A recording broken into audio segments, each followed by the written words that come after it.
അച്ചൈറ്റീസിൻ്റെ പുതിയ എപ്പിസോഡിലേക്ക് ഏവർക്കും സ്വാഗതം. ഞാനിപ്പോൾ മാമലക്കണ്ടം ട്രിപ്പിൻ്റെ ലാസ്റ്റ് എപ്പിസോഡ് നിങ്ങളുമായിട്ട് ഷെയർ ചെയ്യാൻ വന്നിരിക്കുകയാണ്. അരുവി ഒക്കെ കണ്ടിട്ട് തിരിച്ച് കയറി വന്നപ്പോഴേക്കും ഞങ്ങളുടെ വണ്ടിയിൽ പാർക്ക് ചെയ്തിരുന്നത് ആ ചതുപ്പിൻ്റെ ഭാഗത്തായിരുന്നു. ആ ചതുപ്പിലേക്ക് ഞങ്ങളുടെ വണ്ടി ആൾക്കാരെല്ലാം കയറി കഴിഞ്ഞപ്പോഴേക്ക് അതിൻ്റെ വീല് ആ ചതുപ്പിലേക്ക് അങ്ങ് താന്നുപോയി. അങ്ങനെ ഡ്രൈവറുടെയും പാസഞ്ചേഴ്സിൻ്റെ എല്ലാവരുടെയും കൂടെ സഹായത്തോടുകൂടി വണ്ടി ഏതായാലും ആ ചതുപ്പിൽ നിന്ന് പൊക്കിയെടുത്തു. ഞങ്ങളിപ്പോൾ അടുത്ത സ്ഥലത്തേക്ക് പോവുകയാണ്.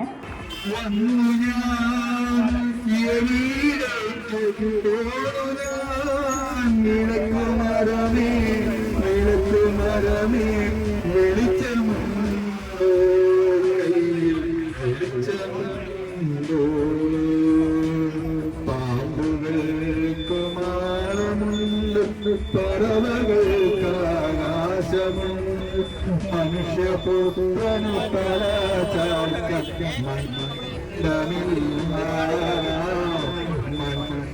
മണ്ഡമില്ല.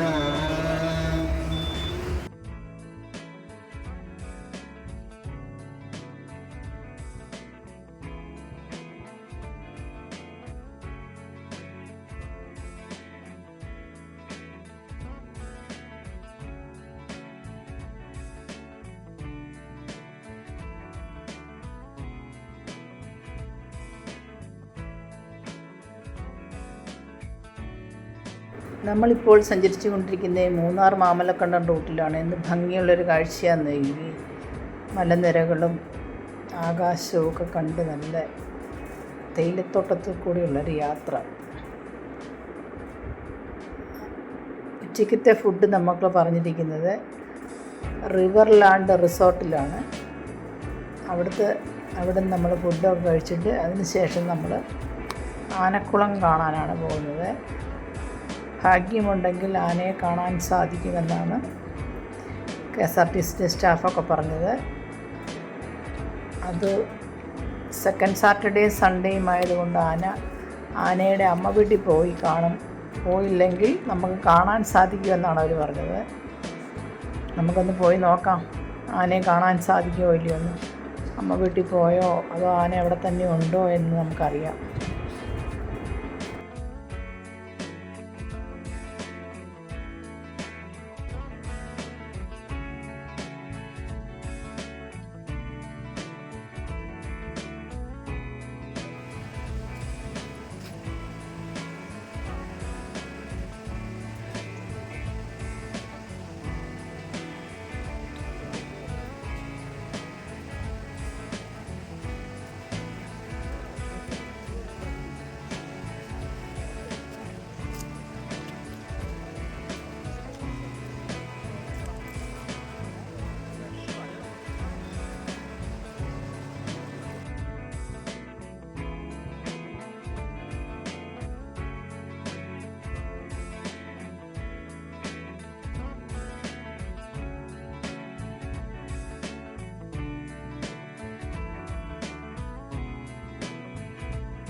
ഫുഡ് കഴിച്ചു കഴിഞ്ഞ് ഞങ്ങൾ തിരിച്ച് പോരാൻ വേണ്ടി ഒരുങ്ങിയപ്പോഴേക്കും മഴ തുടങ്ങി. മഴയത്ത് പിന്നെ ഞങ്ങളെല്ലാവരും ഓടി വന്ന് വണ്ടിയിൽ കയറി. നല്ല അടിപൊളി മഴയാണ് ഈ കാണുന്നത്. ഈ മഴയത്ത് വേണം നമ്മൾ ആനക്കുളത്തേക്ക് പോകാൻ. ഈ മഴ കാരണം ആന അവധി എടുക്കുമോ ഇല്ലെന്ന് അറിയത്തില്ല. നമുക്ക് പോയി നോക്കാം ആനയെ കാണാൻ പറ്റുമോ എന്ന്. പ്രതീക്ഷയോടുകൂടി ഞങ്ങൾ പോവുകയാണ് ആനക്കുളത്തേക്ക്. അങ്ങനെ നമ്മൾ ആനക്കുളത്തെത്തി. മിക്കവാറും ദിവസങ്ങളിൽ ആനകൾ വെള്ളം കുടിക്കാനായിട്ട് ഇറങ്ങി വരുന്ന സ്ഥലമാണ് ഇടുക്കി ജില്ലയിലെ ആനക്കുളം. ആ ആനയെ ഇന്ന് അവധി എടുത്തിരിക്കുകയാണ്. ഞങ്ങൾ വന്ന പ്രമാണിച്ച് മഴയുമായിപ്പോയി. അതുകൊണ്ട് ആന വെള്ളം കുടിക്കാനായിട്ട് വന്നുമില്ല, അവധിയെടുത്ത് പോയി. ഈ കാണുന്ന അരുവിയിലാണ് ആന വെള്ളം കുടിക്കുന്നത്. അതിന് വലിയ ആഴമൊന്നുമില്ല. അവിടെ കൂട്ടമായിട്ട് വന്ന് വെള്ളം കുടിച്ച് പോവുകയാണ് പതിവ്. പക്ഷെ ആ പതിവ് ഇന്നത് തെറ്റിച്ച് ഞങ്ങൾക്കത് കാണാനൊത്തില്ല. അതുകൊണ്ട് തീർച്ചയായിട്ടും ഇനിയും ഒരു ദിവസം ഞങ്ങൾ ആനക്കുളം സന്ദർശിക്കാനായിട്ട് വരുന്നുണ്ട്. ആനയെ വന്ന് കണ്ടേ മടങ്ങൂ. ഇന്നിപ്പോൾ സമയമില്ല, KSRTC ട്രിപ്പായതുകൊണ്ട് അധികം നേരം ഞങ്ങൾക്ക് അവിടെ വെയിറ്റ് ചെയ്യാൻ സമയമില്ലല്ലോ. അടുത്ത സ്ഥലങ്ങളിലെല്ലാം ഓടിയെത്തേണ്ടതല്ലേ. അതുകൊണ്ട് ഞങ്ങൾ ആനക്കുളത്തു നിന്ന് പോവുകയാണ്.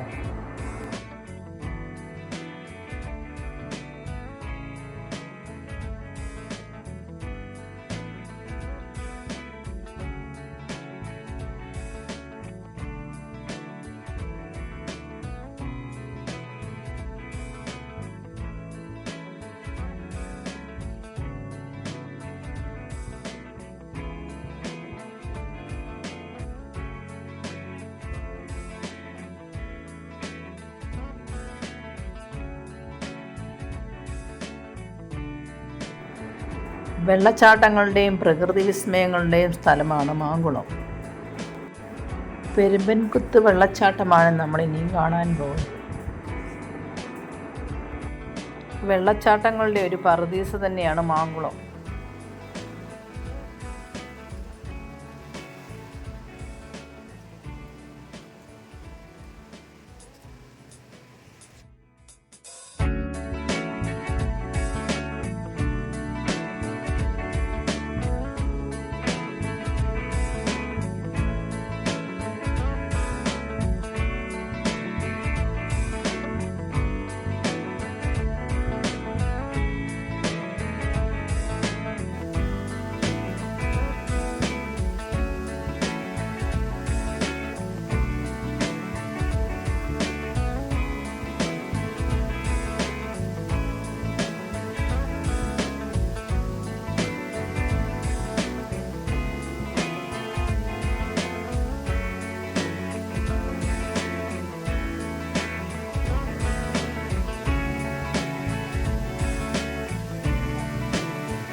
പെരുമ്പൻകുത്ത് വെള്ളച്ചാട്ടത്തിലെ കാഴ്ചകളെല്ലാം കണ്ട് നമ്മളിനി ലക്ഷ്മി എസ്റ്റേറ്റിലേക്കാണ് വന്നത്. അവിടെ നിന്ന് നമ്മളൊരു ഗ്രൂപ്പ് ഫോട്ടോ ഒക്കെ എടുത്തു. അടിപൊളി സ്ഥലമാണ് ലക്ഷ്മി എസ്റ്റേറ്റ്. നല്ല വ്യൂ ആണ് കാണാൻ. അങ്ങോട്ടേക്കുള്ള വഴിയൊക്കെ തീരെ ചെറിയ വഴിയാണ്. വളരെ ദുർഘടമായ ഒരു വഴിയായിരുന്നു. ആ വഴിയിൽ കൂടിയൊക്കെയാണ് ഞങ്ങൾ ഈ ട്രിപ്പ് പോയത്. ഞങ്ങൾ ഡ്രൈവർക്ക് അതിന് പ്രത്യേക ഒരു നന്ദി അറിയിക്കുന്നു. ഈ ദുർഘടമായ വഴി കൂടിയും ഞങ്ങൾ നല്ല അടിപൊളി ഒരു ട്രിപ്പൊക്കെ കൊണ്ടുപോയി എൻജോയ് ചെയ്യിപ്പിച്ചതിന്. മൂന്നാറിലെ ഗ്യാപ്പ് റോഡ് പോലെ തന്നെ പ്രകൃതി ഭംഗിയുള്ളൊരു സ്ഥലമാണ് ലക്ഷ്മി എസ്റ്റേറ്റ്.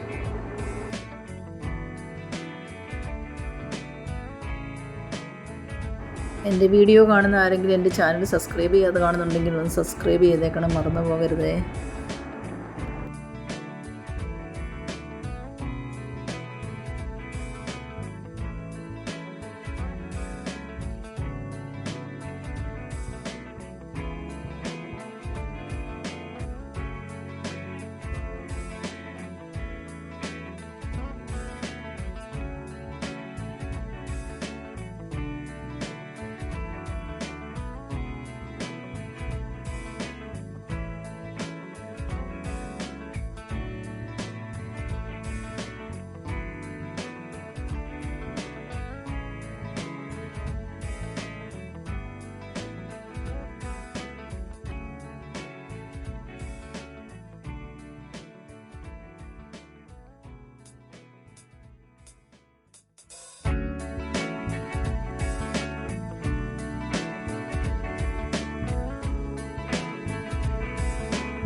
എല്ലാവർക്കും KSRTCയുടെ ഉല്ലാസയാത്രയൊക്കെ ഇഷ്ടപ്പെട്ട് കാണുമല്ലോ. ഇഷ്ടപ്പെട്ടെങ്കിൽ ലൈക്ക് ചെയ്യുക, സബ്സ്ക്രൈബ് ചെയ്യുക, ഷെയർ ചെയ്യുക.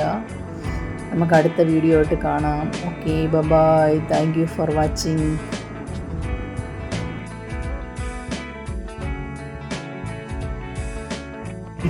പറയാനുണ്ട്.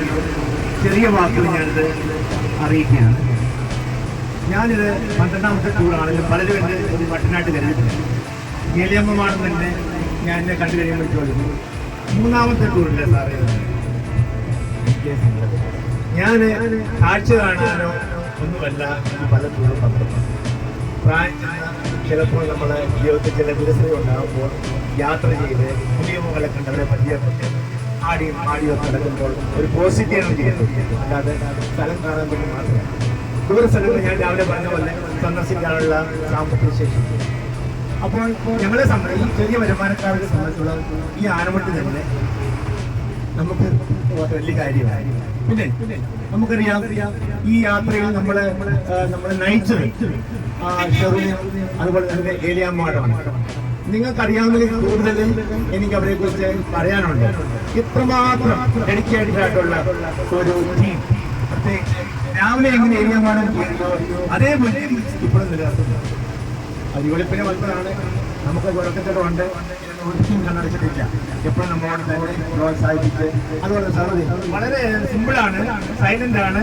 പക്ഷെ നമുക്കറിയാം മൗനം വാചാലമാണ്. ആ യാത്ര നമുക്കറിയാം എത്രയോ വിഷമസ്ഥിതിയിൽ കൂടെ നമ്മളെ വലയം പിടിച്ച് കരയേറ്റിക്കൊണ്ട് വന്നു. ഇതിൽ ഏറ്റവും പ്രധാനം ജഗദീശ് ഒരു അബദ്ധം കൂടാതെ ഒരു വിഷമം നമുക്ക് ഉണ്ടാകാതെ നമ്മളെ ഉപയോഗിച്ച ആ പരമപിതാവിന് ഞാൻ ആദ്യം തന്നെ നന്ദി രേഖപ്പെടുത്തേണ്ടതായിരുന്നു. അത് മറന്നു, രണ്ടാമതായി പോയി. പിന്നെ അതുപോലെ തന്നെ ഒരുപാട് പരിചയമുഖങ്ങൾ ഞാൻ കണ്ടപ്പോൾ വലിയ സന്തോഷമുണ്ട്. ഏറ്റവും വലിയ സന്തോഷം, ഞാൻ 10-15 വർഷം മുമ്പ് എൻ്റെ വീട്ടിൽ വന്ന് പഠിച്ച 2 കുട്ടികളെ കണ്ടപ്പോഴാണ്. അവർ ഒരുപാട് മേഖലകളിൽ ഉയർന്നു വന്ന് ഗൾഫിൽ പോയി ബിസിനസ് ചെയ്യുന്നതുകൊണ്ട് ഇവർ 2 പേരും. പിന്നെ അതുപോലെ തന്നെ എൻ്റെ കൂടെ ഈ സന്തോഷാചാര്യൻ്റെ ഞാൻ അതിനെ നഷ്ടപ്പെടുത്തി ഇപ്പോൾ ഉയർന്ന നിലയിൽ പോയിക്കൊണ്ടിരിക്കുകയാണ്. എനിക്ക് ഒരുപാട് സന്തോഷമുണ്ട്.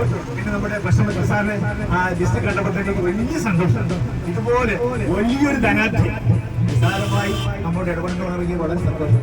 കൂട്ടുകാരൻ ലില്ലി വൈദ്യ നമുക്കറിയാമല്ലോ, ബ്രാൻഡ് ഭയങ്കര. ഞാനൊക്കെ തേടി എവിടെയാണ് ലില്ലി വൈദ്യ പെരുകാറുണ്ട്. അതുപോലെ വലിയൊരു മനസ്സാനാണ്. അപ്പൊ എല്ലാവരും തന്നെ വലിയ മഹാന്മാരാണ്. എന്നെ കമ്പയർ ചെയ്യുമ്പോൾ ഞാൻ വരുന്നത് സാർ. അപ്പോൾ ഞാൻ എല്ലാവർക്കും നന്ദി രേഖപ്പെടുത്തുന്നുണ്ട്. ഞാനൊരു പാട്ടുകാരനല്ല, പക്ഷേ ഒരുപാട് പാട്ടുകാരുടെ ഞാൻ പ്രോത്സാഹനമാണ്. എല്ലാ സ്കൂളുകൾക്കും കൊണ്ട് ഞാൻ ഗാനം നടത്തുന്നുണ്ട്, ഡാൻസ് പ്രോഗ്രാം നടത്തുന്നുണ്ട്, നാടകം നടത്തുന്നുണ്ട്. എൻ്റെ പിള്ളേരാ പല സ്റ്റേറ്റ് നാടകം ബസ് കിട്ടി. അതുപോലെ തന്നെ ഇംഗ്ലീഷ് സ്കൂളിലായാലും പാവപ്പെട്ട സ്കൂളിലാണെങ്കിൽ ഞാൻ ഒരുപാട് രണ്ടുപേരും പാവപ്പെട്ട സ്കൂളിലാകുമ്പോൾ എൻ്റെ പോകുന്ന പൈസ കൊടുത്ത് ഞാൻ അവരെ പ്രോത്സാഹിപ്പിക്കാം. രാജ്മോഹൻ അറിയാം, ഇതിന്റെ ആവശ്യമില്ല, സ്കൂളിന്റെ ആവശ്യമില്ല, വലിയ സ്കൂളിന്റെ ആവശ്യമില്ല. 10-15 വർഷം അനാഥരായ പിള്ളേരെ പഠിപ്പിച്ചു. 10-15 വർഷം പാവങ്ങളായ പിള്ളേരെ പഠിപ്പിച്ചു. അത് നമ്മുടെ എനിക്കുണ്ടായിട്ടുണ്ട്. എല്ലാവർക്കും നന്ദി രേഖപ്പെടുത്തുകയാണ്. എല്ലാവർക്കും ഓക്കെ.